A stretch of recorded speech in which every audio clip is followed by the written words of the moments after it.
And our next speaker is someone I'm very, very excited to have speaking to us. It's actually Tony from Kings of Indigo.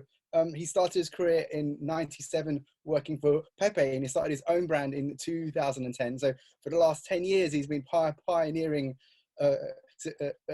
sustainability in his own brand, Kings of Indigo. Thank you, Tony, for joining us. Welcome, welcome, welcome. Hello, good afternoon. Thanks for having me. I'm happy to explain a little bit what our brand Kings of Indigo has been doing in the past 10 years, and I have been doing in the past 17 years in producing sustainable denim. I will open my presentation for a second, and then we can go ahead.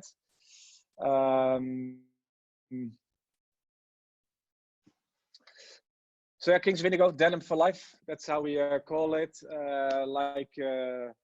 Like you said, Mohsin, I've been working in denim industry since 22 years. I've been doing AMFI education in Amsterdam, the Amsterdam Fashion Institute in those days, a different name. I graduated and then worked for Pepe Jeans for 6 years, and afterwards worked with a friend of mine, Ubi, in LA for a year. And then was the CEO for first sustainable denim brand, Koichi, 2003, 2010. And then in 2011, it was time to found my own brand with 2 partners, Koi or Kings of Indigo.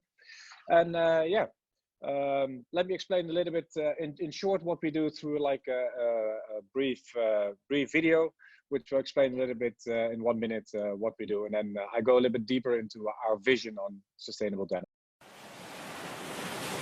Denim is in my DNA, and for Kings of Indigo, the DNA is sustainability.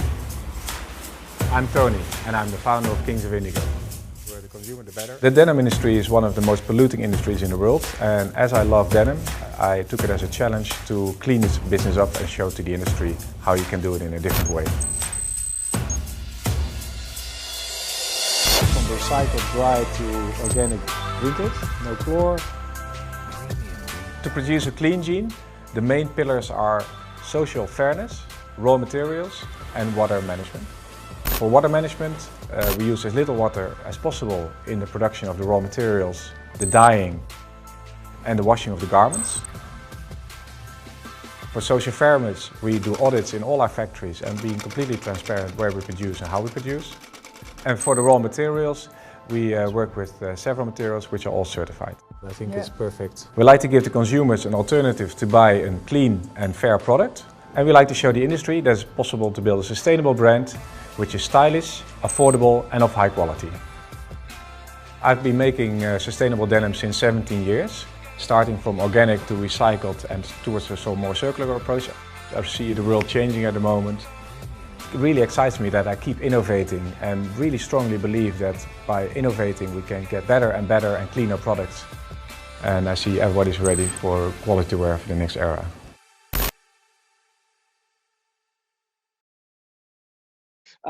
Like I said, we started Kings of Indigo about 9 years ago, inspired by a tattoo on my right arm, which I placed when my mom passed away 18 years ago. She hated tattoos, so this was the right time to do it. And I always have been attracted to koi carps and the fishes which are linked to Japan and swimming upstream. And that's exactly what we do as a brand. We swim against the stream. Maybe not now, but I mean, when we started, and also when I started with Koichi, we definitely swam upstream and went completely against what was normal in the industry. So that's why we found the brand name, and have a koi carp as the logo. And the inspiration comes from America and Japan, the 2 countries I love for denim. One for the authenticity, and the other one for the persons who make it to a higher level. And that we mix sustainability. That's what our brand is. And I think when I started, why put so much focus on sustainability in 2003 when we started with Koichi, or 2010 when we started with Kings of Indigo? And there was not so much awareness as there is now. I see today there's been so much talk about this, which is amazing, that has created so much awareness, and also to students, all the trainees we have and all the lectures I do at Amfi and other jean schools. I think it's amazing how much knowledge and how much interest there is these days.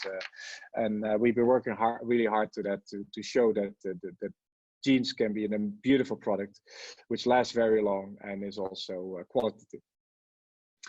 So I think a few facts to know is very interesting. I think is good to know is like 80% of your product's environmental footprint is decided at design stage. So that's very important for you guys. When you start making a product, make sure that you define all the pillars, which I explain later. 60% more clothing is being produced now than compared to the year 2000, which is a huge amount, billions and billions of clothing produced a year. And only 30% of those clothes is, 70% is worn and 30% never worn.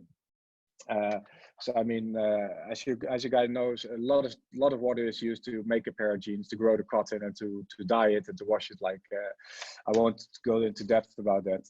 An average washing machine uses 50,000 liters of water in a lifetime. You know, and then I'm talking about home washing. And we average wear our garments only 2.2 years, which is ridiculous. And especially if we talk about jeans, which only gets nicer the more you wear it. And the gap between the minimum wage in most countries and the living wage is about 200 to 400%. So a lot of people are still having a hard time to get paid properly.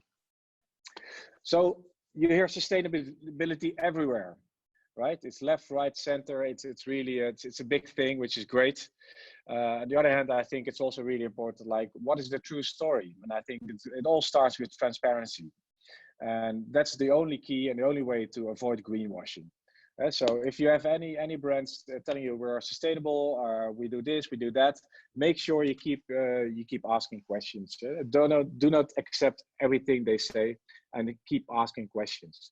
And we signed the transparency pledge, for example, with some other sustainable brands. And I think the more openness people give on their website or they show on the product, I think it's highly likely that you know also where the garment is from, how it's made, and maybe especially who made it.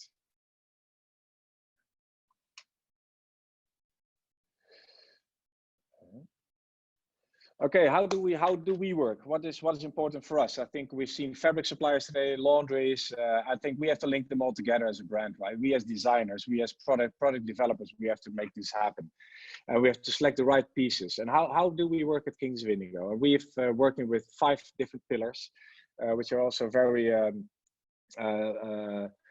much used in the kind of cradle to cradle approach. And it depends on 5 different pillars we use. It's raw materials and material health, the wet processing stewardship, social fairness, transport, energy, carbon management, and waste management and reutilization. And we take all these pieces, all these subjects in consideration when we design a garment and when we develop a garment.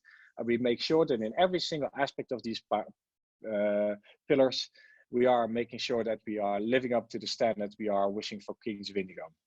So I will go a little bit deeper briefly into the materials. So what kind of materials are we using?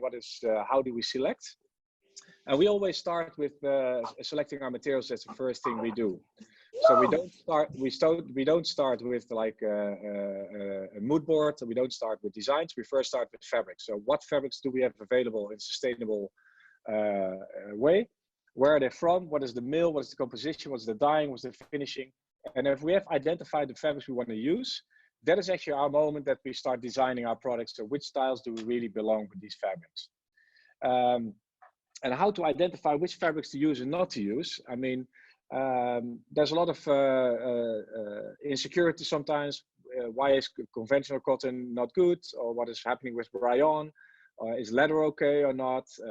It's a waste product. So I think there should be a clear benchmark. And one of the best benchmarks I always used in the past, and unfortunately Made By is not an organization which is there anymore, but they made a nice benchmark from class A to F, which at least gives you like identifying as a designer or as a product developer what fabrics to use and what not to use. And do we go from class A to class F? And we as a brand, for example, defined only to use class A and B, which are the most cleanest fabrics. And that helps you also giving you like a guideline. And you can find these online, or if my presentation is being shared, it gives you like a little of a hand how to use this. So of course, a lot of people talk about cotton, and is organic cotton really better than conventional cotton? And why? 20% of the world's pesticides are used for conventional cotton, and also a lot of water is used. It takes 20,000 liters of water to grow 1 kilogram of conventional cotton, right? So that's 3,000 liters for a t-shirt and 7,000 liters for a jean. I think we heard those numbers before. It's huge, especially in a world population which is growing, and clean drinking water is getting more scarce. So we only use, if we use cotton, we use organic cotton. We don't use any conventional cotton. And actually we are moving more and more towards recycled cotton, but about that later. And also fabrics we love, or like yarns we love, is linen, hemp, and for example, nettle, which is called natural fibers. They are growing almost by itself. They don't hardly need any water. They don't need any chemicals. They just grow everywhere. And they also, besides that, they have great characteristics. I'm wearing an indigo linen shirt today. It's comfortable, it's breathable, and it's super, super strong. And we use a lot in mixing it with, for example, recycled cotton. And that really gives like a nice handed feel. And if you realize that the old jeans, the old workwear also was made from hemp, one of the strongest fibers in the world.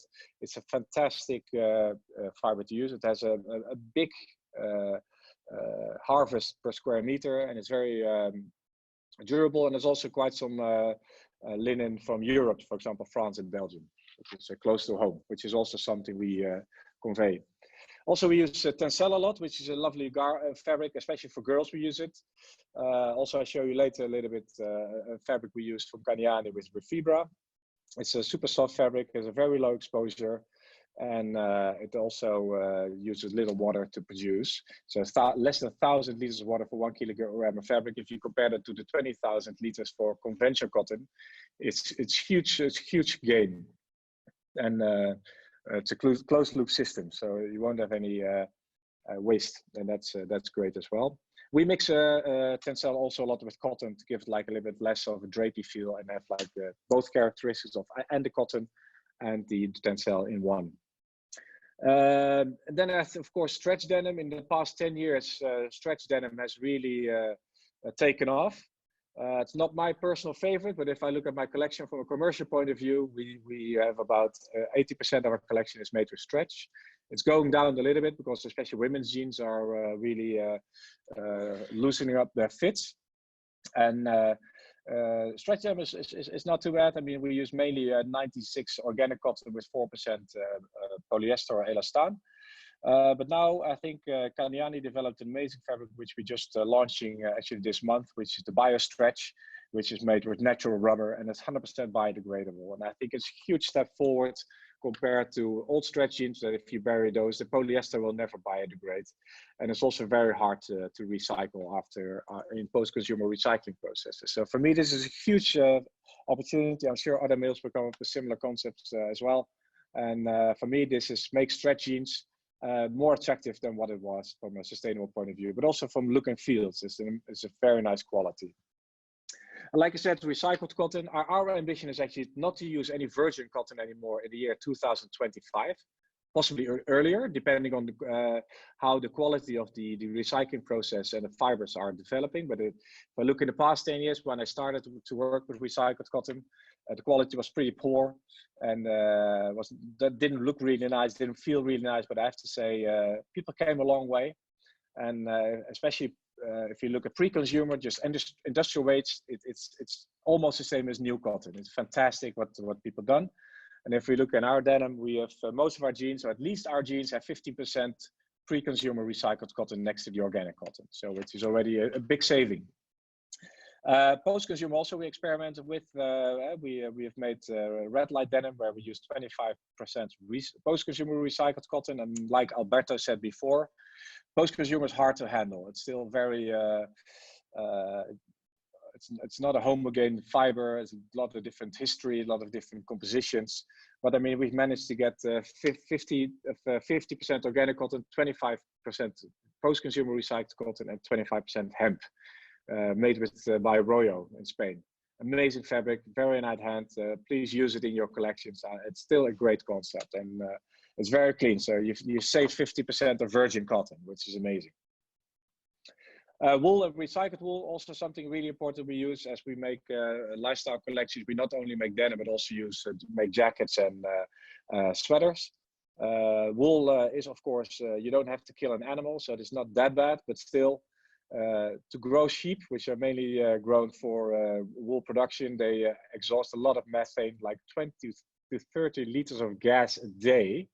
So yeah, imagine like New Zealand or like Australia, like Scotland.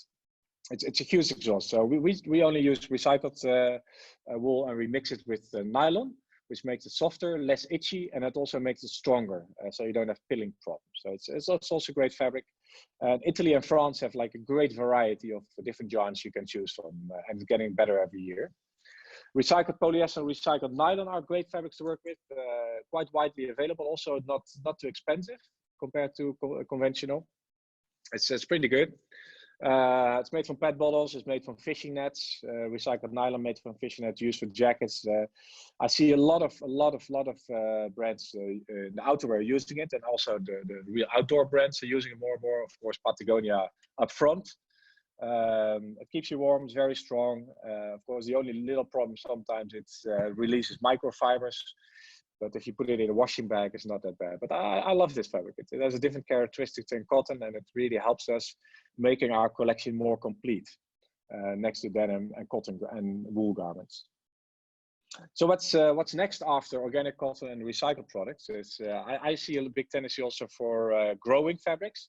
There was a really interesting TED talk recently about the subject, and I think people can make patterns, parts, leg panels, pockets, growing them in the right shape. You don't have to cut them anymore. There's no waste at all. It's fantastic technology, very young, but it's definitely one of the things which could really help our future to clean up.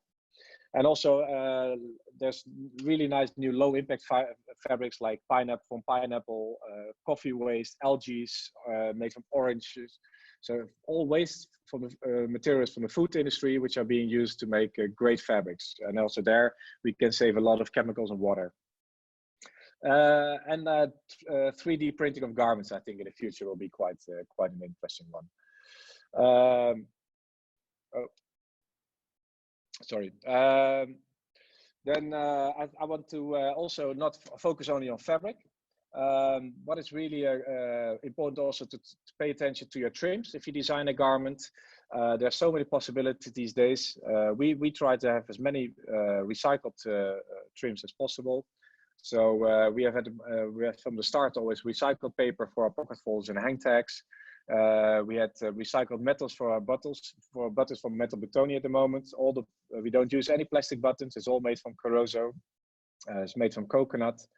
Our pocketing is made from organic cotton with PET polyester, and stitching yarn we're developing at the moment recycled PET yarns. And the poly bag is made from biodegradable material, which is made from corn. So also there, don't stop at just the fabric, but also really look at all the content you do. I think also there we have seen, of course, Tonnaer just even, and before Kagliani on the dyeing processes. So the wet processing stewardship, which is the second pillar, is very, very important. Of course, I love washed garments as well, but the best is dry denim. So if you design something, always try to design and put some dry denim in your collection, or at least some rinse washes. They last longer, they wear in better. And that's still the best thing. And I'm happy to see also in trend that still less polyester being used, less stretch, but also there's more offer and demand for dry denim, which is a great development, I think. And then to realize that only, jeans have been washed since the mid 80s is quite a new development. Before that, everybody was wearing dry denim. So let's go back to that. I think that was a great thing. But as a commercial brand, of course, you need to offer some washes, as you need also to offer some stretch. But if you dye something, make sure you use as many natural colors you can. Use pre-reduced indigo. Ask your denim supplier, is this pre-reduced, which is almost everything. I see big developments with less indigo dips.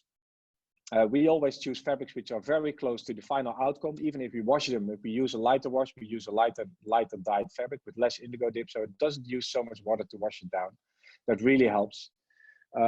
Make sure that you ask about the dyeing technique. If they use ketotex like Kagliani developed, for example, or the Royo, the foam dye, which is great without any water. I think it really helps. making your garment look nicer with a lot less effort. And of course, make sure that if you select the fabric, you check with the mill if they have a proper water treatment and what they do with the water which has been used for dyeing, and how it's cleaned and filtered, and if it is recycled. Then, like I said, of course, dry denim is the best, but if you want to make a wash-in jean, make sure you make it with as little impact as possible.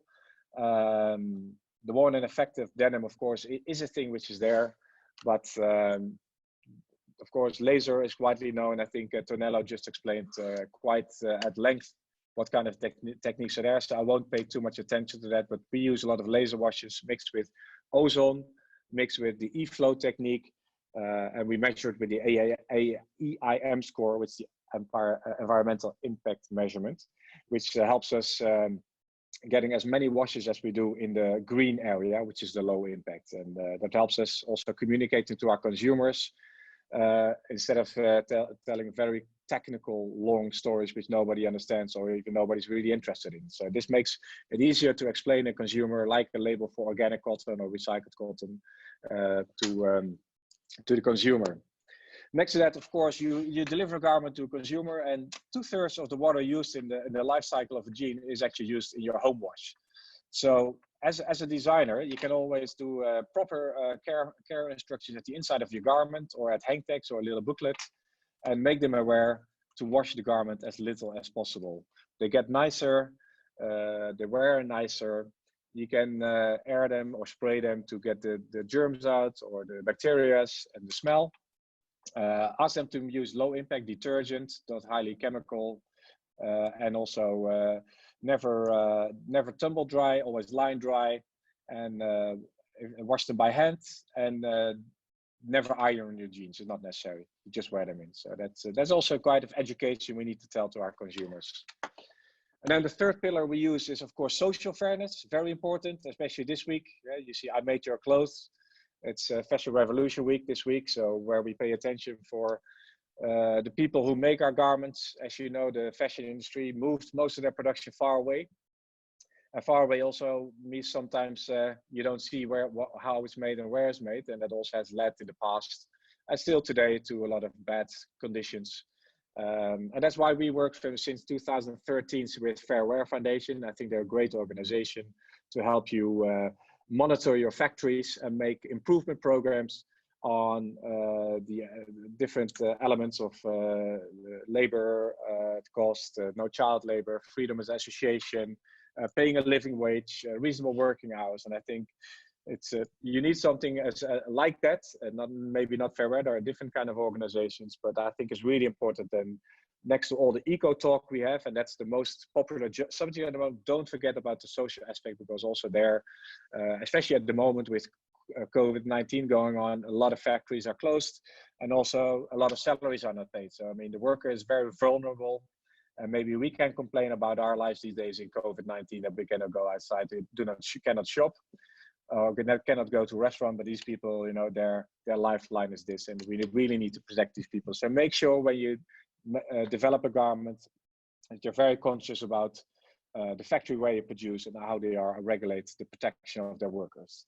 Next to Fair Wear, there are some other great initiatives like the Dutch Agreement on Textile and Garment Textiles, the SA 8000, BSCI, B Corp, or like, of course, bigger companies like Hilfiger, and they have like their own code of conduct, which is also good to be critical about. Then next to that, of course, where do you produce? Far away or close to home? As for Kings of Indigo, we've chosen to produce as close to home as possible. So we produce almost everything made in the Mediterranean.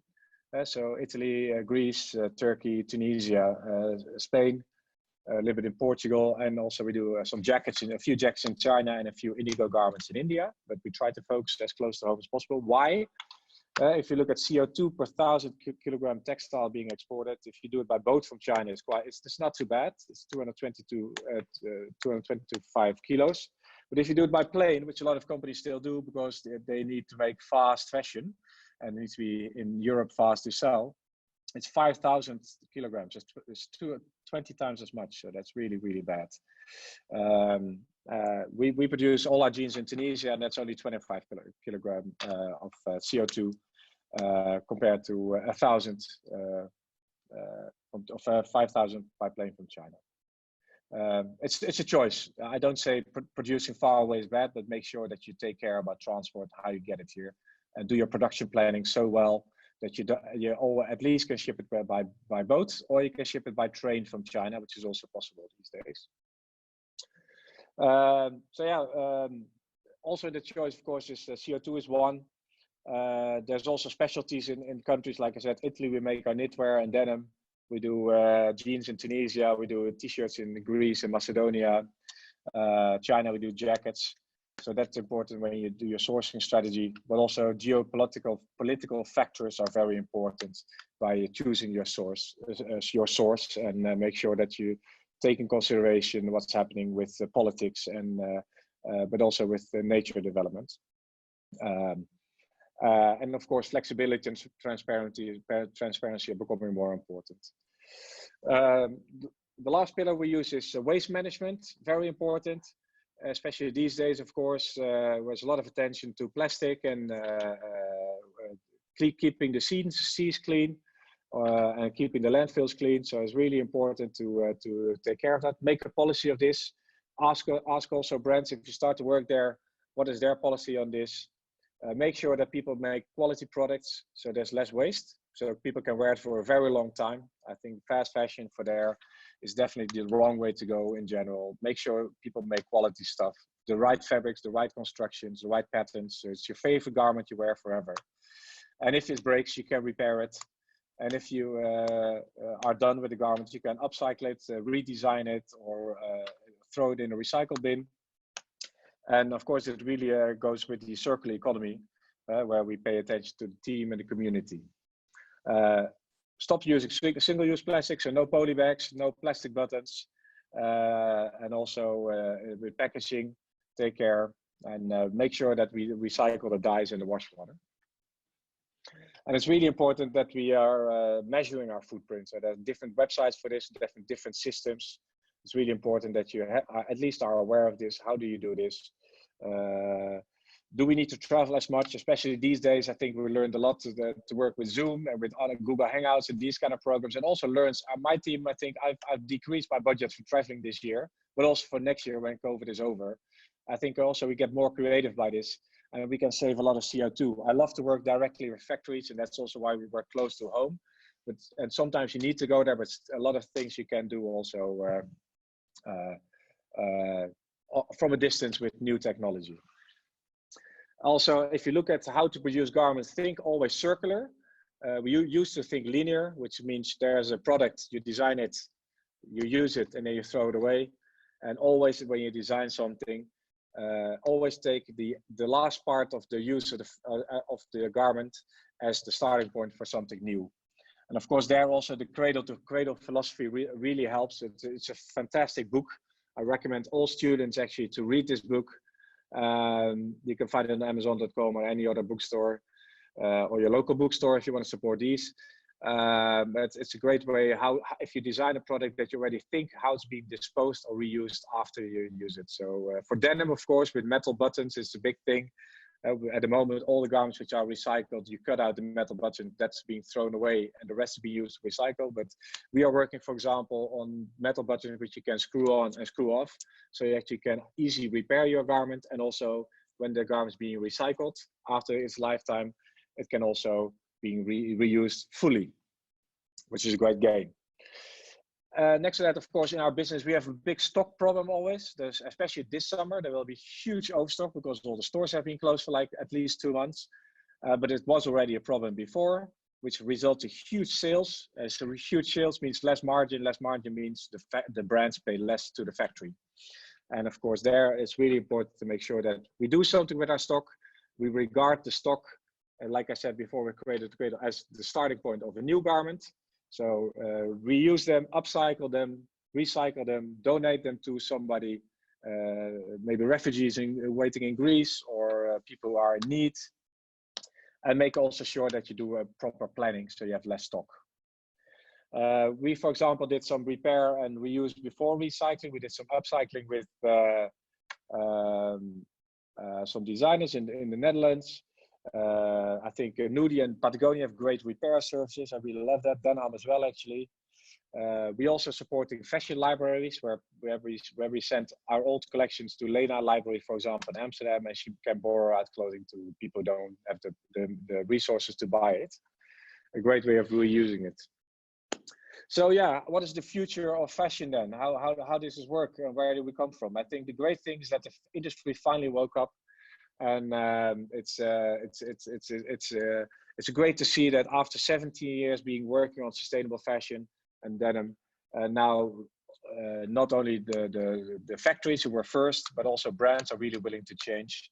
I think this period in time where there's a lot of big crisis coming up, things are getting under pressure. So I think hopefully that people also will take this as a motivation to change and not to go back to the old pattern, which you know.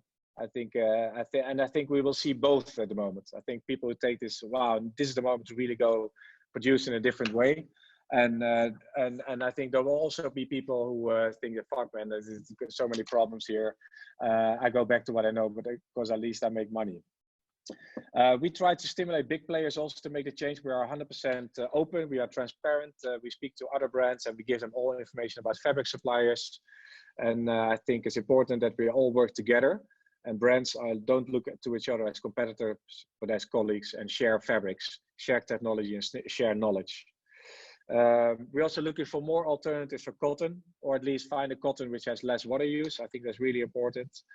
And I think it's important to think even more circular and cradle to cradle, and stop, not only about making an organic jean or organic t-shirt, which is not enough. Of course, the washing processes, wash as little as possible, keep dark denim as dark as possible. And if you wash, make it in a clean way. Stop using single plastic and sell more quality garments which last a very long time. And if you don't want it anymore, you upcycle it, recycle it, or sell it as second hand. Less seasonals, I think especially that's very relevant at the moment now. I think we also have, decreased our spring summer 21 collection by about 30% of new styles. More classic garments which last very long, no sale. You don't need to push new products into the market every season. Work less in seasons, more on use. And I think if we have less waste and less sale, I think our industry will be a lot healthier. So I think some really important questions you have to ask yourself: do you have a holistic CSR strategy? Make sure that you think about the total package, not about only the fabric or the wash, but think about all 5 pillars. Where do you produce? Be very conscious. If you produce in China, make sure that you are conscious about it. And if you, or Bangladesh or other faraway countries, make sure about your transportation policy is being addressed. Make sure you have all certifications of your raw materials and not just say, oh, I heard it's organic, so it is. Make sure that the water waste is being reused and as much as possible. And I think really important is to make sure that, especially in a time where there's a lot of greenwashing, make sure that you hold people accountable for what they do. So look at certifications, and one of the biggest problems is, of course, there is so many certifications that nobody knows what is what anymore. But I think it is important that as long as there's not one great umbrella certification, that you look very carefully at organic cotton certificates or recycled cotton certificates, Fair Wear or BCI, Blue Sign, vegan, PETA approved garments. That helps you at least make like a more conscious decision for selecting the right fabrics and materials. So yeah, that's it for now. That's in brief what my vision on how we make a garment and how you guys should work and make a solid and sustainable collection in the future. Thank you so much, Tony. Goodness me, what a masterclass of how to do a sustainable brand you've actually done. Like for these students in like particular, the fact that, you know, okay, you've been in the industry for a while, so you know you've learned a lot and you've learned how to do things better, and you've done it for your own brand, and you learned it with some of the other brands you've worked for, and it's unbelievable the fact that you've been so transparent with us. And I'm sure this video, a lot of students are going to watch later as well. It is literally a masterclass of how to be a sustainable brand. And I thank you so much. Your presentation has been so popular. We've got 9 questions. We've only got time to do 1. So if you could be kind to just stay on and answer these questions for us. I'm sure all these people are going to be shouting. Yeah, I will do.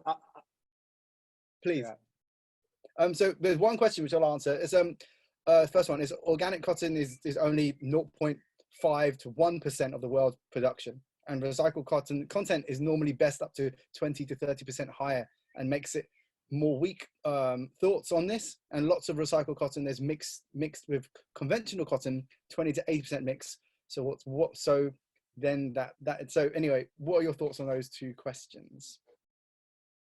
No, same question. Well, first of all, I think the level of quality of recycled cotton has been improving a lot. Like 10 years ago, I developed a recycled cotton jean. I didn't even want to touch it, right? It was so bad. But sometimes with sustainability, you have to try things. You have to make things happen. And also sometimes you make mistakes. And so I made great experiments, but also you don't have to be afraid to make horrible experiments. And you have to keep pushing. And if I look at the staple length they are able to keep with recycled cotton at the moment, it's a lot longer than it used to be. That defines a big part of the quality level. So yeah, I would only say technological improvement and innovation are the answer. If you see what's possible today and what was possible when I was with Koichi's doing my first organic cotton jean in 2004, I had to buy a container of organic cotton, ship it to Tavex in Spain, and spin my own yarn and weave denim out of it and ship it to. I had to do everything myself. These days, the fabrics framed on a frame now. You framed it like one of the world's first ever sustainable. Amazing. Yeah, absolutely. So I mean, and today, I mean, all the suppliers are busy with the subject, and they're doing a lot of research and innovations on how to make better quality recycled products, get better blends, and also think about the cradle to cradle thoughts, and not just mix it with organic like recycled cotton with polyester, which is quite hard to recycle afterwards. But think about the cradle to cradle thought, and that you think like, okay, yeah, there is a little bit of there's not enough organic cotton, but I'm sure with technology in the future, like finding solutions for viruses, we also have to find solutions for polluting the earth. And I think we came a long way in the past 5 years. And if we keep making all this effort and invest a little bit more money, I'm pretty sure we'll get better every year. And it's a long journey. It's not happening overnight. It's so exciting, isn't it, that we've both been in this industry, and it's even more exciting now as the designers. Even more exciting. So all these things. To be honest, I always say that if I would not make sustainable denim, I would not be in this industry anymore, because making denim, it doesn't please me anymore. No, it's so much more fun to make something in a better way and make the look good, feel good combination. It gives more fun, and it also gives more rewarding for yourself. It's very challenging, but it's very rewarding when it works. Thank you so much, Tony, for your time. Your presentation has been amazing. And please stay on and answer the Q&As for us. That'll be very kind. I'm sure I will. All the questions have been amazing. So we just run out of time. But thank you so much.